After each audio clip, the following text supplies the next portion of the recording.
Donald Trump was all smiles this weekend, ready to toast what he thought was another big win. But just as the party was getting started, reality crashed the celebration, courtesy of a certain New York Times reporter. What happens next?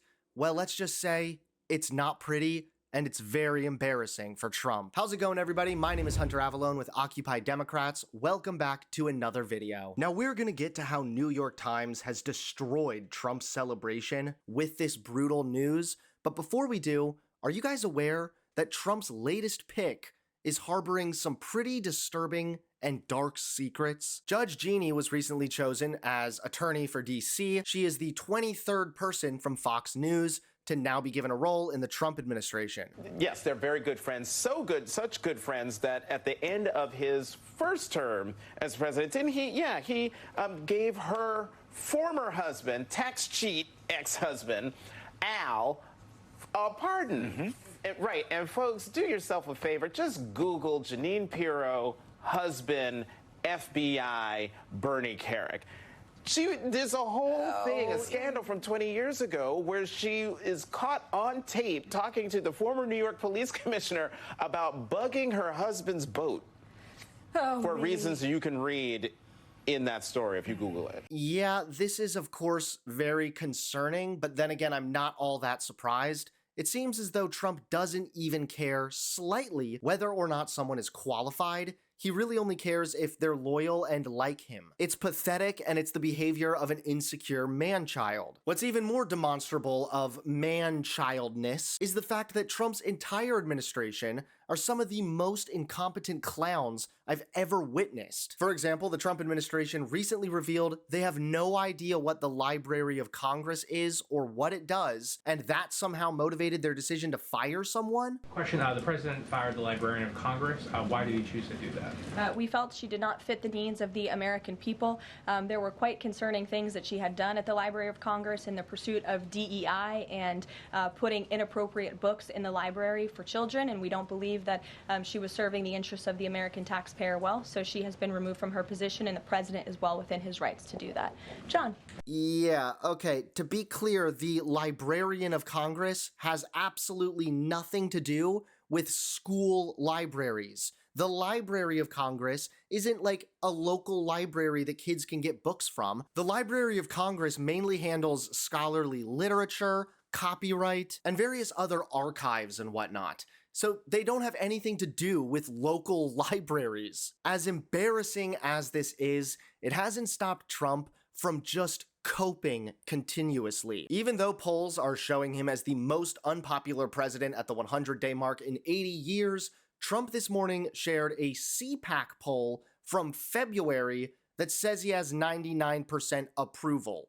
Absolutely desperate stuff. It's just so stupid that Trump would actually believe this. I mean, I'm sorry, but I could do the same thing. I could host a poll on my Twitter page and say, look, 98% say they don't approve of Trump's job. But now, things just got worse. That's right, the moment you've been waiting for. Donald Trump was busy popping bottles to celebrate his plan to suspend habeas corpus. But right as the cork flew, Trump had to put the alcohol-free champagne back on ice, live on TV in front of millions. Well, the Constitution is clear, and that, of course, is the supreme law of the land, that the privilege of the writ of habeas corpus can be suspended in a time of invasion.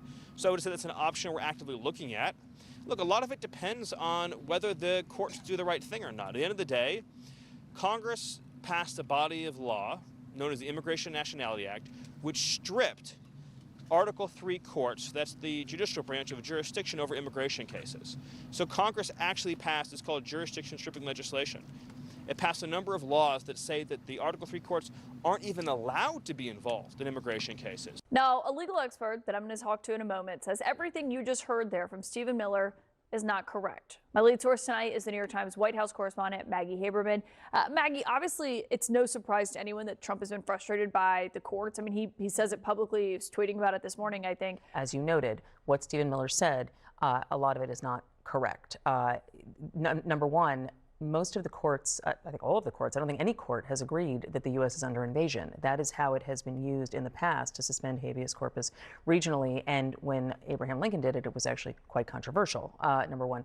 Number two, this absolutely would be challenged. I don't know how you would, cull it just for migrants. And the border is sealed. So they have really undermined their own case in a lot of ways. I think they do have some running room politically on this, but they may run out of it at some point. Yeah, that's a great point that you make there about the border, because border crossings are at an all-time low due to President Trump's actions. Correct. And what they've taken, and obviously he ran on this. But if they're arguing that the border is at this point, that crime is so low in the United States, but also that there is an invasion happening, a judge may see that and say, I'm not so sure about that logic. Right, and a number of judges, including a Trump-appointed judge from his first term, have already said that they are misreading, they are overstretching the statute on the Alien Enemies Act, which is what they have used. But what they are doing with some of what they're saying in these various cases, in different jurisdictions, they say one thing in one courtroom, they say something different in another. That hurts their credibility once things start reaching the Supreme Court. So again, I know they believe that because they have a conservative supermajority, it will go their way. It has in a number of instances over the last few years, less so now. Look, on immigration, as you said earlier, they had a big success on something Trump campaigned on, which was sealing the border. They did it almost immediately when they came in. They almost were too quick for their own good, because now they have continued to try to do other things and they keep stepping on their own success. Maggie Haberman, thank you for that reporting, as always. So this is, of course, excellent. I'm very happy to see Trump being challenged and called out in such an aggressive way in front of millions of people on live TV. I know Trump can't be happy about this, and it's probably going to be in the next, 5, maybe 10, 15 minutes that he posts something absolutely raging about this news segment. All in all, Donald Trump is going to continue to attempt to undermine the law, and that means that Americans everywhere will have no choice but to undermine Donald Trump. Sorry, Trump, you're on incredibly thin ice, and it doesn't look like you'll be celebrating anytime soon.